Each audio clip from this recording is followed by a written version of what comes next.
Hi guys, welcome back to the channel. So here we are with the Eduard Bf109, or Messerschmitt BF109 F4.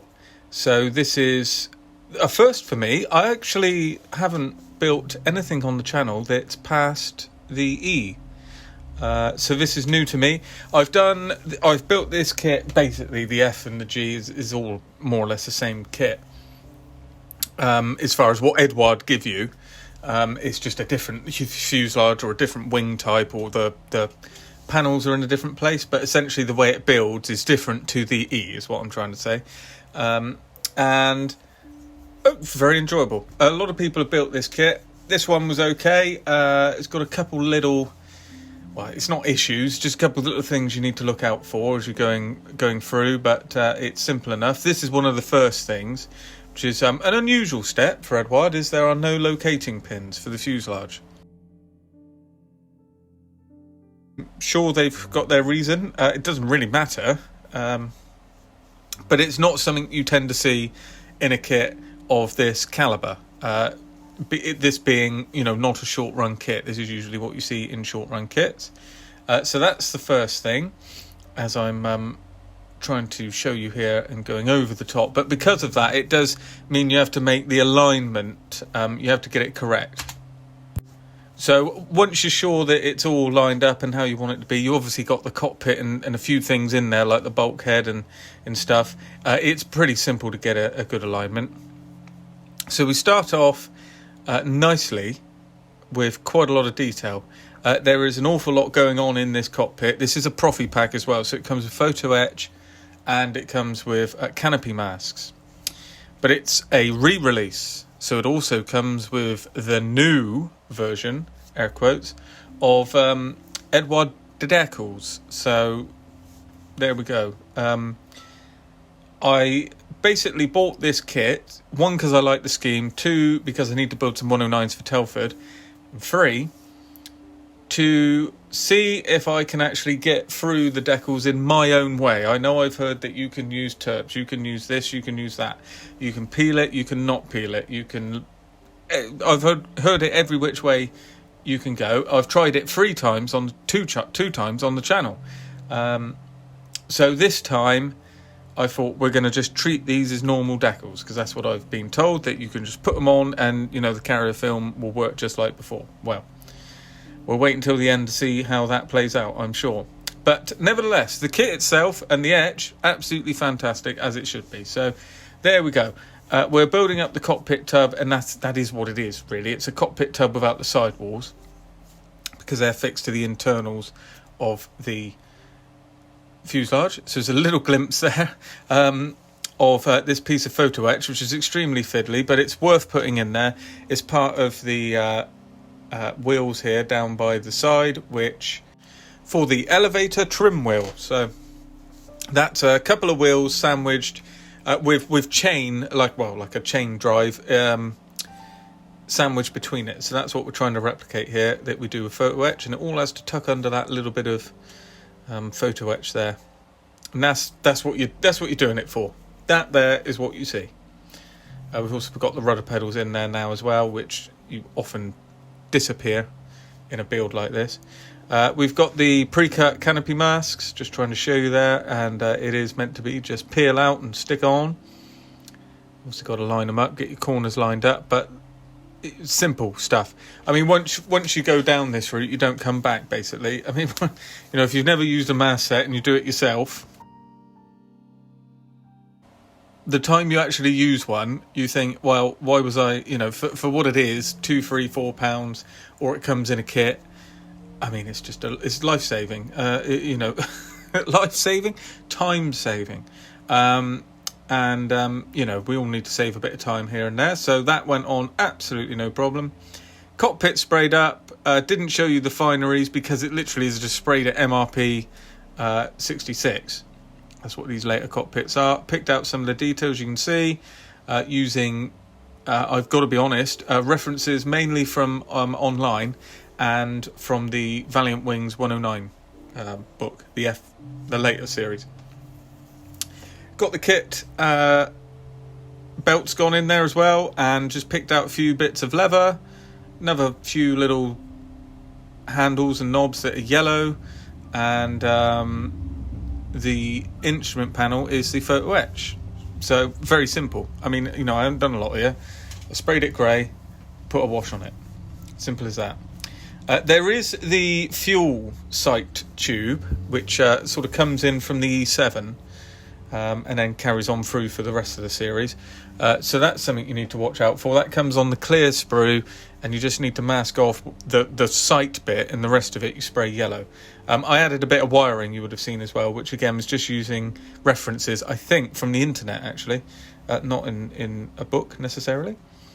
And my way of fixing the bezels is actually to fix them with a small amount of PVA, so I can still see the bezels, the instruments, through the bezels. And when I'm happy, a overly sized blob of PVA, because I can't really see what I'm doing. And I'm usually a lot neater than this, as you can see. In fact, I'm doing this over the top. I wipe that off and do it again, because you're using capillary action. You can just sort of dab it in, and then it fills it nicely. And what that gives is a lensing effect. So there you can see some of the wiring, some of the detail that's added in. A lot of it goes missing again once you glue the two halves together. But just showing you there, I've picked out the wiring in blue. It's good. I tell you what I have found is doing this is very good for a video like this. If you're doing it to be able to see it at the end, well, you can't really. You catch a glimpse of certain bits, but most of it you can't see. But if you're doing something like this, you know, it always looks good. And I am doing something like this, so that's why I put the wires in. But there we go. I'm very pleased with this cockpit, actually. It's one of my better ones. But again, I think Eduard's doing a lot of the work there, to be honest. There's the sight tube, as you can see. I painted the little connectors black. There is the instrument panel gone in as well, and we've got the red and yellow wires coming down the side there. And it's all starting to come together. And it's the same old thing. The more detail you add, the more interest you add to a model. And that is certainly the case for this, because it does pay back. You know, once it's all together, it looks like a very busy cockpit. So here we can see the magic moment. Is it going to fit? Yes, fits fine, lovely. Just got to sort of glue it in stages as you go through. There is a gap on the top, at the top of the cowling. That's because there's a piano hinge that drops in there because of the way the cowling panels open up.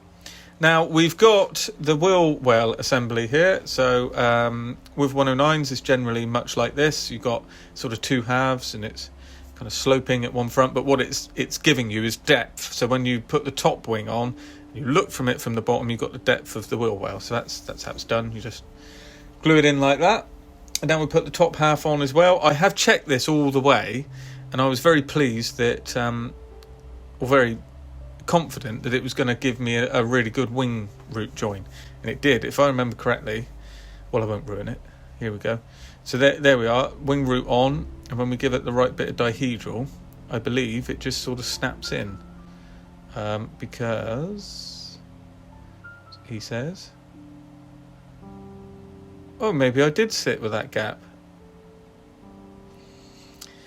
Right, well, there you go. I'm getting confused. I was building the Wingsy kit at the same time, so there you go. Never plugged the old Wingsy kit. So what I've decided here is that I couldn't have got this more aligned, because I'm using different points. It obviously can't go any further up at the wing root, because this end of the wing, this rounded off end, wing tip, is on the upper bit. So you can't go any tighter there. We can't go tighter around the the chin or anything like that. So obviously we've got a bit of a wing root problem. Now, there's two ways you can go about that. Probably the easiest would have been to spread the bottom of the fuselage with a piece of sprue, something like that. But what I decided to do in the end is with one side that wasn't a very thick gap, I've gone straight in here with Mr. Surfacer 500, just painting it in neat. It's very thick, very sloppy stuff. But it is, why it's good is you can just use a cotton bud with cellulose thinners and just wipe it back, and that saves a lot of the sanding, and then you only need to really sand it level, and you don't get a lot of shrinkage.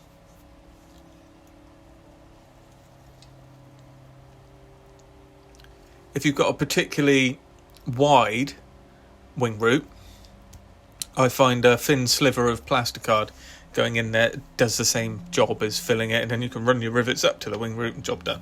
There you can see wing root sorted. You can't really tell it was ever a problem. We've got the flaps, and we've got the radiators, and we've got the ailerons all on, and now we're down at the tailplane, and one of the horizontal stabilizers isn't really joining in very well. Now, this is what I've come to expect with Eduard, is basically sometimes they seem to be trying too hard, but you also see around the internet that people have built it and not had these problems. So I think it's a couple things: user error, very tight tolerances, but also, I've got to be honest, I think a fair bit of it is trying to get those tight tolerances, trying to go down like a Tamiya route kind of thing, and actually coming up a little bit short. So just watch yourself, just test fit things. They're great kits. There's nothing to be bad to be said about them. Even with the decals, you still get a profit pack for, what was this, about 26 quid. You got a 109 in there that is, there isn't one that can better it for detail, with photo etch, with a mask set for the canopy. So I mean, you don't need to really. You can use the decals. They used to be fantastic. This is the problem. It used to be the whole package. It was a no-brainer. But now, even you buy a decal sheet, you get a hell of a lot on there usually. So that's my view. I don't think you can really disregard Eduard at all. I think there's cracking kits. Wingsy's obviously creeping up through the Emils. I mean, that would be my choice now rather than the Eduard kit. But of course, there's no F's, G's that really beat it.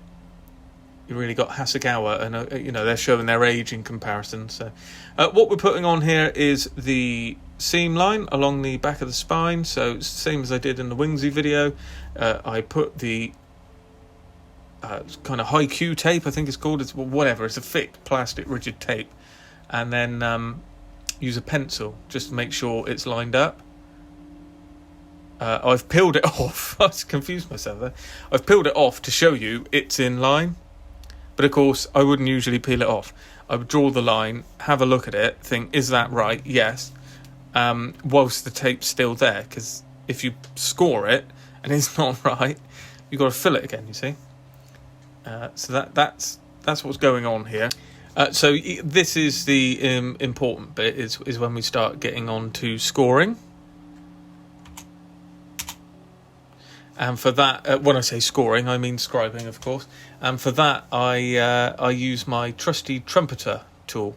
It's basically the trumpeter scriber. That's what it's called, and that's what it is. And I find it very useful. It gives me the thinnest lines I can get. Back when I started doing this, it was this or the Tamiya one. I know there's a few more out now. And then, as I've said before, I tend to just go between sort of one segment along the back of the fuselage, and then sort of make sure I'm correct and go all the way up, and then bring it back down in one line after that. I've obviously dug in a little bit there, so we just pull through, try it again, clean it through, and then you start getting a nice, good, strong line. We don't want it too deep, we want it to look like the panel lines around it, which I'm reasonably happy that it does.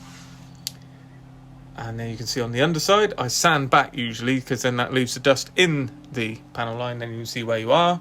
And then we've got to add the rivets, because the rivets are on there.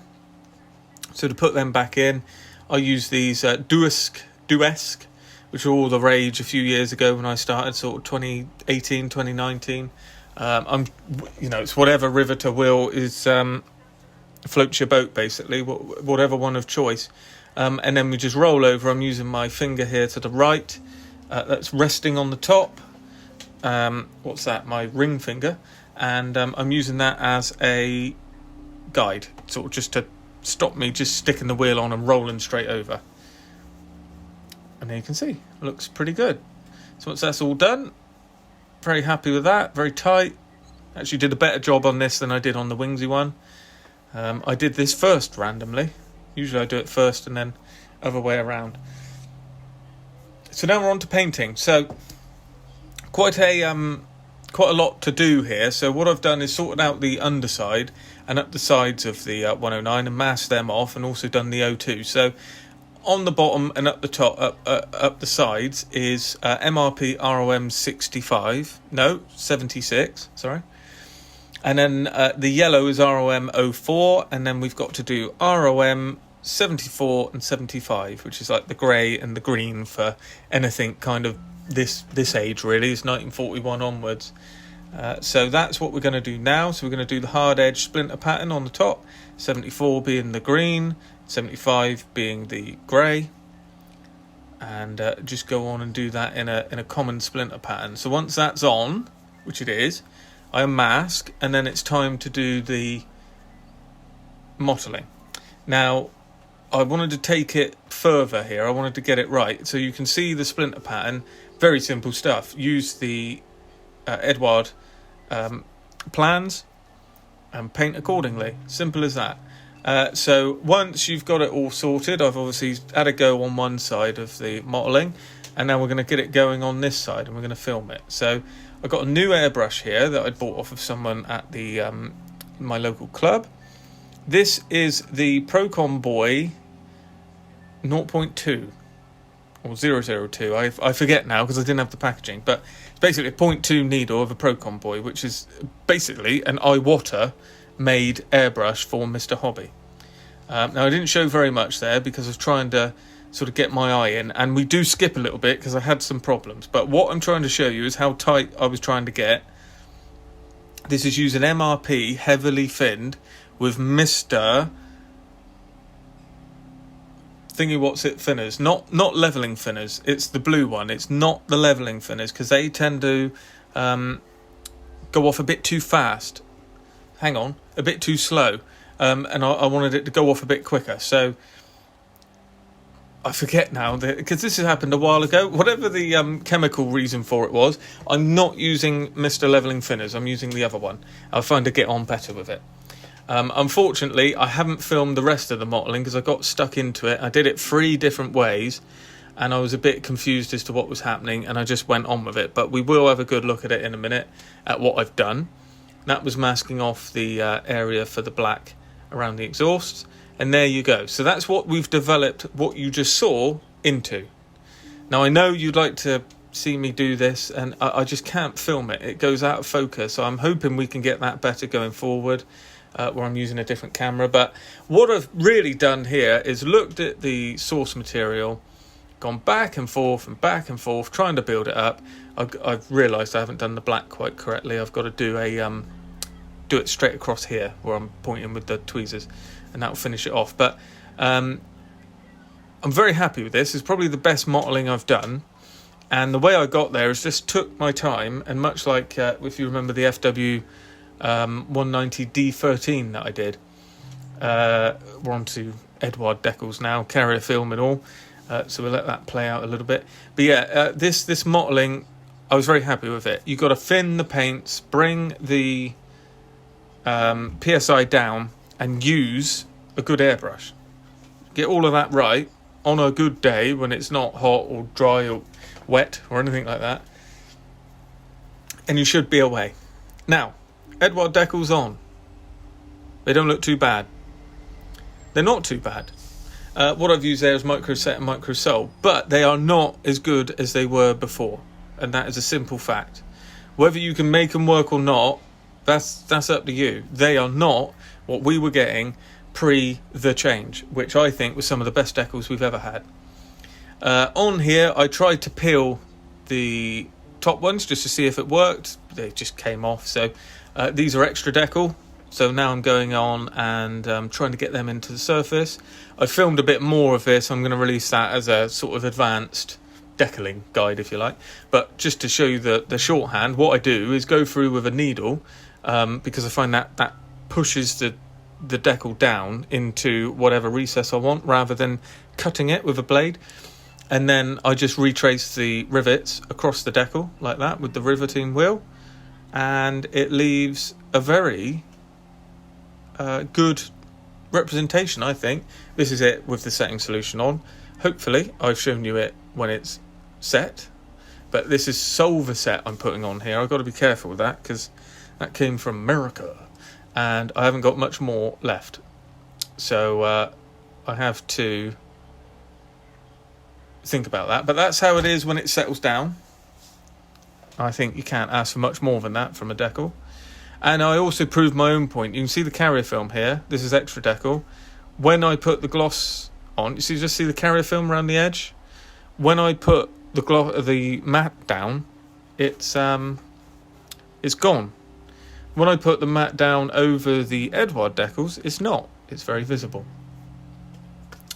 Whether that shows you what's a good decal or a bad decal, I'm just trying to say decals performing how they should compared to how they shouldn't is what I rate a good and a bad decal on. And I shan't be using the Eduard ones anymore.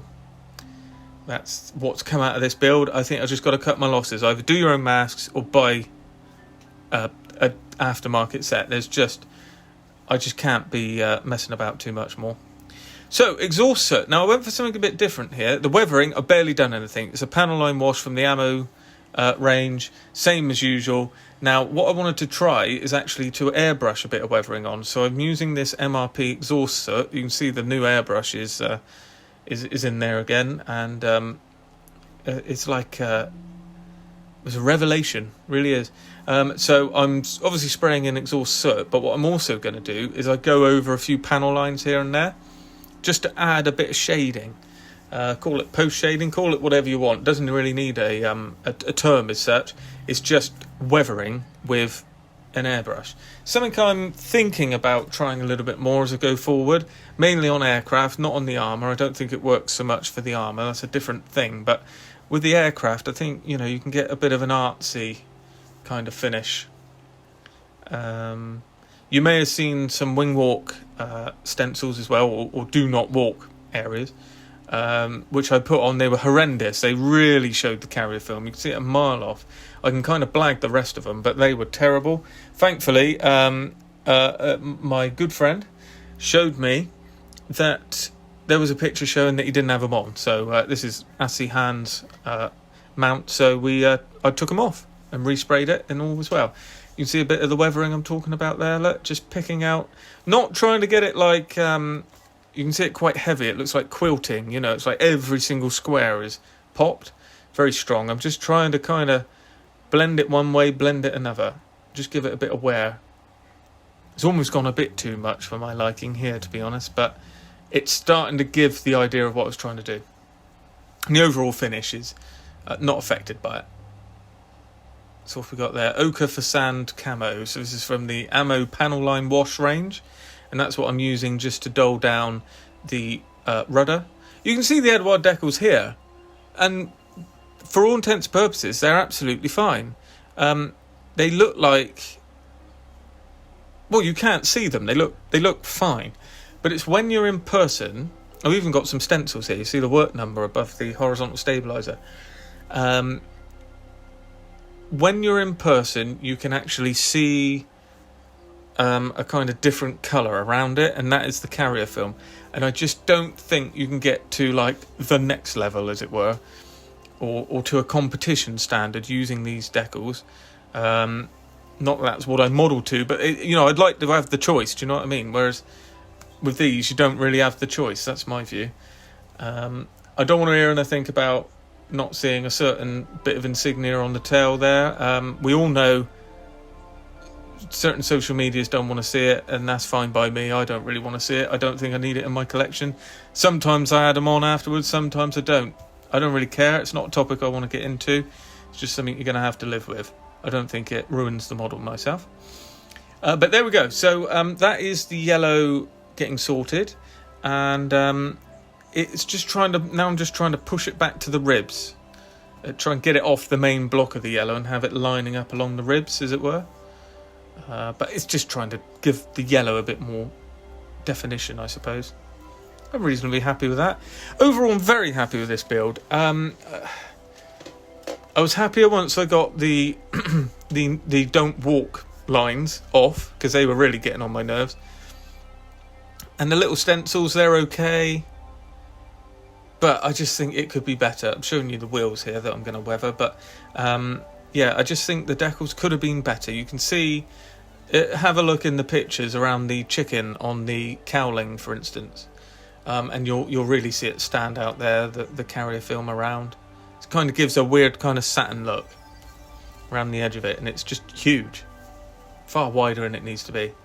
So then to finish off, we're going to sort the wheels out using some various dust washes, just to give a bit of definition, not too much. I think this is an airfield flyer actually, so and by that I mean like concrete. I mean, I think it's in one of the forward bases in France, northern France. And now it's time to just finish off with a bit of chipping down at the wing root, which is very evident in the reference photos. And again, fine brush going down along there. It's where I'm happiest. The aerial antenna's gone on. You can see it a bit out of focus. Those 3 blobs, there's just 3 dollops of PVA glue. And just carrying on with the chipping down that wing root. And that brings the build to an end. So we'll fast have some reveal pictures. So as always, thanks for watching. I hope there's something you can learn from this video and a bit of interest. Keeps the aircraft guys happy. There's plenty of stuff coming down the line on the channel, so do stay tuned. If you haven't already, consider subscribing to the channel. If you like what you see, well then, hit that like button. Any comments, let me know down below. If you want to support the channel, you can do so via PayPal and Patreon. The links are in the description box below. And as always, thanks for watching, and I'll see you in the next video.